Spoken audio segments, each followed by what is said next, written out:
Buenos días, tardes o noches, depende de la hora en que me estén viendo.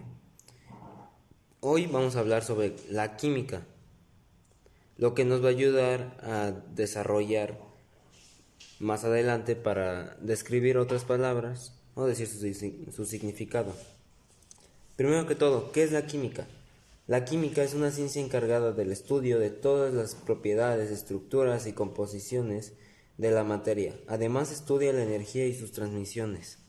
Después de eso vamos a la materia. ¿Qué es la materia? Es todo aquello que ocupa un lugar en el espacio y contiene propiedades individuales. Vamos a las propiedades. Tenemos propiedades cualitativas y propiedades cuantitativas. Las propiedades cuantitativas son las que necesitamos de un examen o de unas pruebas para determinar sus propiedades, ¿no? Las cuantitativas. Tenemos extensivas e intensivas. En las extensivas tenemos el peso, el volumen y la masa. La masa es la cantidad de materia que posee un cuerpo u objeto y permanece constante. El volumen es el espacio que ocupa un cuerpo u objeto en una determinada área geométrica. Y el peso es una fuerza que se ejerce sobre un cuerpo u objeto por acción de la gravedad. Vamos a las intensivas. Tenemos la dureza. La dureza tenemos un claro ejemplo, aunque no se pueda apreciar bien aquí, el diamante. Lo único que puede romper un diamante es otro diamante. En la densidad. En la densidad lo más denso va a ir hasta arriba del recipiente, mientras que lo menos denso va a ir hasta abajo. En la ductilidad tenemos, por ejemplo, los cables, que generalmente están hechos de cobre, que son para conducir electricidad. La ductilidad es la capacidad de doblarse o deformarse, pero sin romperse. En la solubilidad es la capacidad de una sustancia de disolverse. Y la maleabilidad es parecida a la ductilidad, pero en este caso podemos tomar de ejemplo un resorte. Un resorte lo puedes estirar y vuelve a su forma original sin necesidad de que alguien lo haga por él. Pero en este caso se puede romper, se puede llegar a romper, mientras que en la ductilidad no se rompe, pero tampoco llega a su forma original sin ayuda. En la conductividad eléctrica podemos tomar ejemplo la papa. La papa, hay un experimento muy viejo que es de que le pones dos clavos y le pones unos cables. Esos cables lo conectas a un foco y lo que van a hacer los cables es conducir la electricidad que genera la papa al foco para que se prenda el foco. En la temperatura tenemos dos ejemplos, que es la ebullición y fusión. En la ebullición es cuando un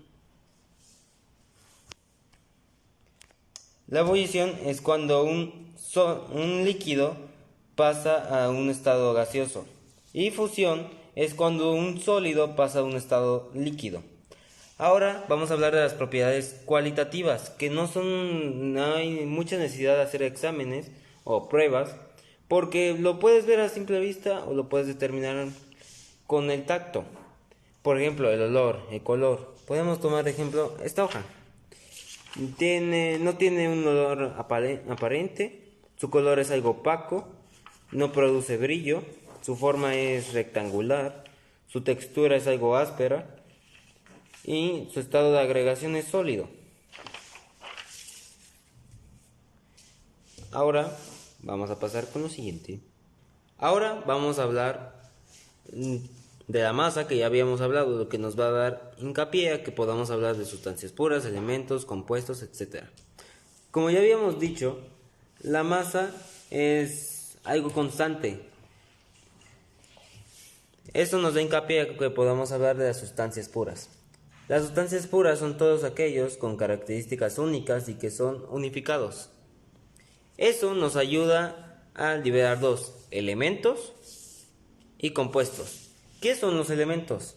Los elementos son átomos de características únicas que permiten diferenciarlas de otras.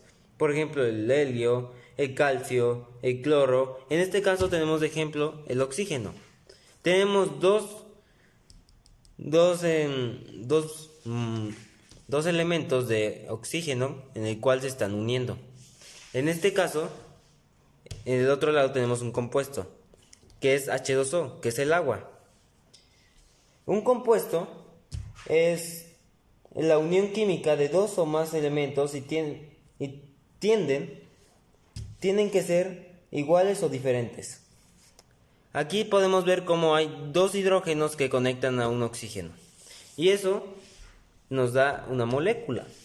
La molécula es la partícula más pequeña de una sustancia que tiene todas las propiedades físicas y químicas.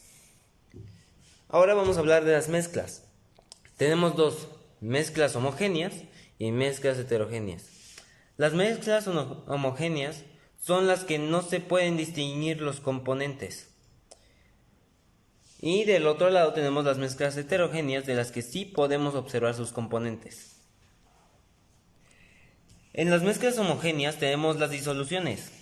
Las disoluciones pues generalmente son entre un disolvente, uno o dos solutos. En las aleaciones son objetos hechos generalmente de metal, por ejemplo las tuercas, monedas, clavos, etc.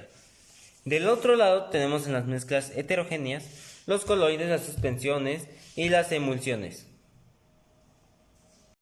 Las emulsiones son una mezcla estable entre dos líquidos que normalmente no se podrían mezclar. Las suspensiones es una mezcla entre un sólido y un líquido, pero el sólido queda suspendido en el agua. Y los coloides también están hechos entre un sólido y un líquido. Necesita uno del otro para mantener su forma.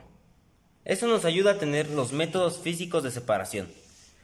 Tenemos los homogéneos y los heterogéneos. Vamos a hablar de los homogéneos. Tenemos la destilación. La destilación consta de calentar un líquido a vapor, y ese vapor va a regresar a su forma líquida, pero quitando algunos elementos maliciosos, por así decirlo. En la cristalización usamos en este ejemplo la arena, que es la que generalmente se usa para hacer cristales. De un estado sólido que tiene la arena se vuelve cristal.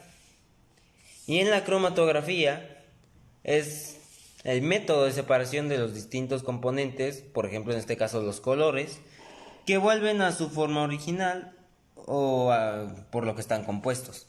La extracción de solventes es el proceso físico empleado para la separación de una sustancia que puede disolverse en dos. Ahora vamos a hablar de los métodos físicos de separación heterogéneos. Tenemos la filtración, que consta de un filtro áspero en el cual digamos que el recipiente tiene un líquido, pero a la vez también tiene algo sólido. Lo único que va a pasar por el filtro áspero va a ser el líquido, mientras se va a quedar atorado lo sólido.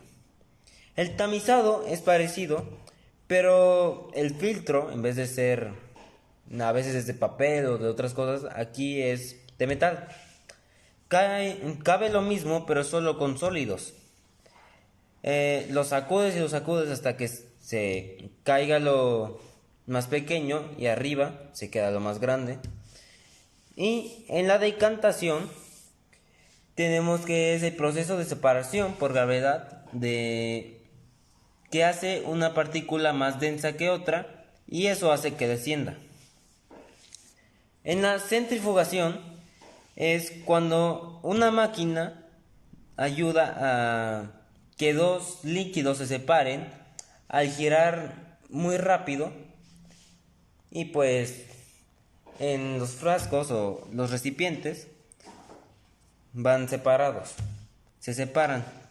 En la magnetización, pues el imán lo único que va a traer va a ser lo metálico, mientras que lo no metálico lo va a dejar en el recipiente. Bueno, muchas gracias por su atención.